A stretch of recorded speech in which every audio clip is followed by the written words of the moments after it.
এই হাসপাতালকে কেন্দ্র করে এখানকার যিনি বিধায়ক আছেন সেই বিধায়ক একটা পুরো দুর্নীতি রাজের র্যাকেট করেছিল, সিন্ডিকেট রাজ।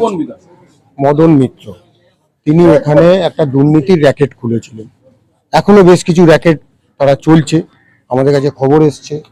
আমরা তাই তাকে আবেদন করব এবং তার সাথে যুক্ত যারা রয়েছেন তাদেরকে আবেদন করব, যারা এই স্বাস্থ্য ব্যবস্থাকে কেন্দ্র করে অর্থাৎ এই সাগরদত্ত হাসপাতালকে কেন্দ্র করে যে ব্যাপক লুটপাট করত। আমাদের প্রিন্সিপাল সাহেব উদাহরণ দিয়েছেন যে এখানে কিভাবে দালাল চক্র চলতো, মানুষের সরকারের ক্ষতি করে দেওয়া হতো, মানুষের থেকে কিভাবে এক্সট্রা টাকা নেওয়া হতো। একটা বিরাট র্যাকেট ছিল, সেটা ওনারা চেষ্টা করে করে বন্ধ করছেন, আর আগামী দিন পুরো বন্ধ হয়ে যাবে। তাই এইসব বিষয়গুলো ছিল। আমরা অনুরোধ করেছি যে কোনো রকম যদি তিনি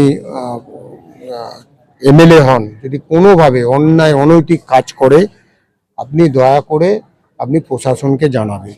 এখানকার এমএলএ মদন মিত্রর নেতৃত্বে কোথায় সরব হয়েছে একটা একটা করে উদাহরণ দিয়ে দিতে পারি।